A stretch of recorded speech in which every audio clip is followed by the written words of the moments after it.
What is up, everybody? So I am back today.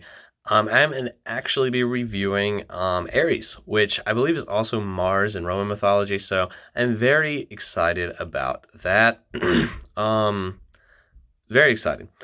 He is an assist. A lot of people thought he was going to be an adventure because he's holding the sword, which didn't really make sense because I mean, we do have a god that's an adventure. It's Artemis, but Artemis is a little bit of an exception. She actually does fight in the game, and gods can be adventurers. Don't get me wrong. They can't.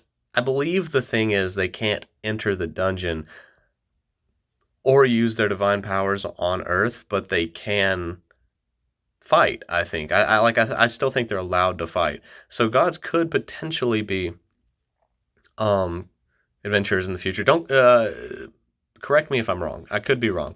But I believe that's how it is. But anyway, we saw the banner and everybody's like, "Oh, he's going to be an adventure." And I saw the assist drop rate up and I was like, "I think he's going to be an assist, guys." But, it's too bad. Anyway, he's still cool and we're going to review him and see if he is worth summoning. I'll also give my thoughts and opinion on the rerun banners. Um, but yeah, anyway, we have foes, physical resist, and penetration rate, and critical rate minus 20%. So it's going to make it a lot harder to kill you and a lot easier to kill your opponent. So, so this is a very big power creep. So physical resist down for your opponents, which the other units that have physical resist down are 15%. So he is not max limit broken skill. And this one, like Anya, which is only physical resist down, is the only one that has 20% right now. But then he's put in the game with already 20% and penetration rate and critical rate also down. So it's going to make it harder for them to kill you, easier for you to kill them. And it's just like this unit is really good for physical teams. It's still hard for me to recommend pulling on this if you already have one, like the Data Live Hestia, like the Attack on Titan Aaron. It's hard for me to recommend pulling on this just because those are good enough. This is better. I'm not sure if it's better than the Data Live Hestia. I think that the speed makes makes it hard because that one does have speed and physical resist down, where this one does not have speed, but it does have penetration rate and critical rate. But in Wargame, you do need a lot of speed. So I think that one, that's kind of a toss-up, even though it's lower physical resist rate. But yeah, I do think this is really good. But if you have Data Life SD especially, I don't think that you need to get this. And if you have Aaron, like, I don't think that it's necessary. But this is an upgrade from Aaron for sure, unless you're running an ailment team. And this could be an upgrade from Hestia, depending on what your team type is. Like, for example, if you were running more of a tanky team, this would probably be an upgrade. But for a tanky team, you might not even run this assist, to be honest. But anyway, that is my thoughts on Ares. Let's see what he is a 540 in strength and a 540 in agility. That's insane. That is ridiculous. That's actually super high in both. So that's crazy. Yeah, I like it. I like it. He's just a power creep. They are power creeping assists, I think, more than adventures. They're obviously, like, we got the big. See, the way I see power creep in this game is we get like one wave of power creep per year. Like, usually near the anniversary, they release something that has been power crept, and then for the rest of the year until the next anniversary, they kind of go along with that power level. And this game's only been out for like 2 years, a little over 2 years. So it's like we've only seen that twice, but it's been consistent both times, and I think that that's probably how they're going to continue doing it. And I like it. I do like that kind of power creep because they also are buffing the old units to match ish the new units.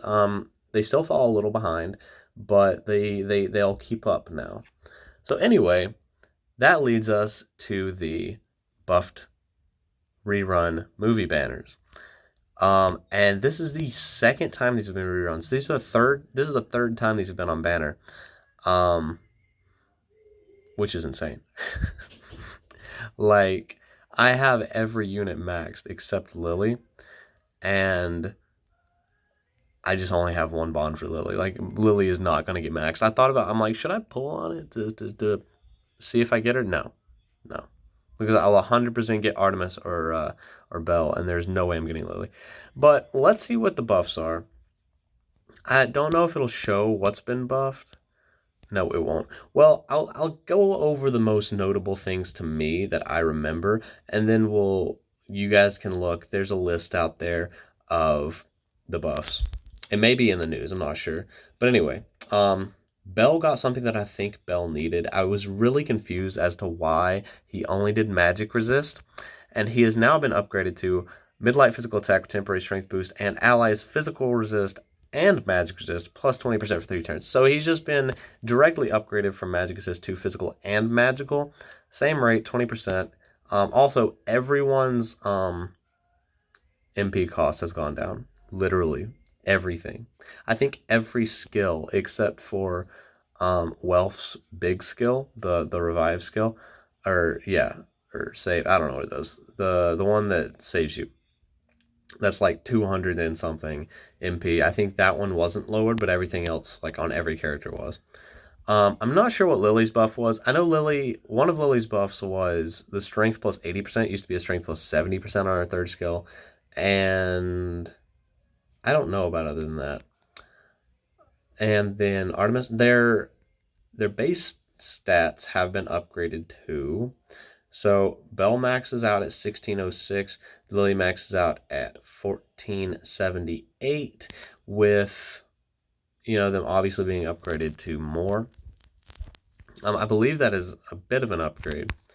But anyway, Artemis, her agility is at 401, her strength is at 575, and then she has also gained the skill that strength and magic resist plus 20%, and ally strength plus 15%. So, it's hard for me to say whether this... I guess this is an upgrade. She got buffed and she got debuffed. So let me explain. The strength and magic resistance is definitely a buff. Like, that's definitely going to make that character a little bit tankier. And that's going to be super good for survivability in Wargame and in pretty much everything else. Like, it's going to be really good. But for rush teams like me, it's a little bit worse because it does strength plus 15% for everybody now instead of strength plus 20%. Or is it strength? It's strength and magic resist plus. So it's not strength resist. Okay, so it still does strength plus 20%. So no, she just got a direct buff. So strength plus 20% and magic resist plus 20%. It was just written really weird. So against magic teams, it's going to be tankier. They should have just given it a physical resist too. I mean, come on. And then strength plus 15% for allies. So that is just, hey, let's throw magic resist on there just to, make it better. So that's cool. That's cool, I guess. I like it. Let's go ahead and check these out. So Ryu, what did Ryu get? Did Ryu get anything? I don't think so. I think she just got lowered MP cost.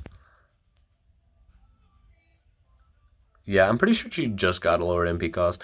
And then Welf got guard rate. I don't think Welf's changed either, but their MPs both changed. Sorry, I just woke up. I'm just kind of like out of it. I think their stats did change a bit, but that is it. Why is Welf's strength so high? That's weird. I guess he is a balanced unit, so makes sense. Hestia, did she say the same? I think she stayed the same. Damage received, attack type, single target 15%, and ally dexterity plus 20%. Pretty sure she just stayed the same. Her stats may have been boosted a little bit. This is a very, informal video, but you'll get the gist. And I think that I personally am not going to summon these. There is no way I'm summoning these.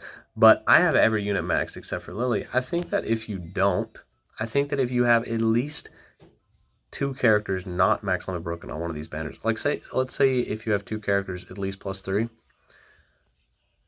it would be worth. Because they are good, and it's like 3/4 of the price because every other draw is a 200. So like that's good, and so yeah, it's hard for me to recommend because we do have the new awesome Halloween units coming out. I would say wait until we see more about those before you summon this. But if you have been wanting to limit break these, if you can, reasonably hit max, if you have them +2 or +3, I would say go for it.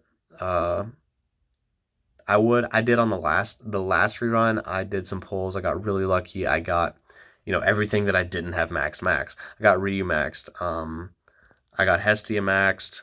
It's just like, it was great. But so if you guys do decide to do that, I support it. But I do think maybe wait until Halloween unit info comes out. But anyway, I believe that's it. Thank you guys for watching. I'll be back with another video soon. Haven't been putting out too much lately, but I'll get back on that grind. And yeah, thank you guys for watching. Like, subscribe, do all that stuff. There will be a giveaway soon too. More info coming out about that this week. So I know I've said that in a couple of videos, but more info coming out about that this week. I just haven't decided how I wanted to do it. I really haven't, because the last couple of YouTube giveaways that I've done, I couldn't get in contact. I couldn't get in contact with the person, and it was just it's rough because two people have won it and not claimed it. So if you don't know what it is, it used to be over there. It is a Japanese Ryu episode manga, and so yeah, it's just a cool like collector's thing I think to have. If you read Japanese too, like you can read it. But anyway, thank you guys for watching. Like, subscribe, do all that good stuff. Don't dislike or I'll cry. I guess you can dislike, but I'll still cry. And I'll see you next time. Peace.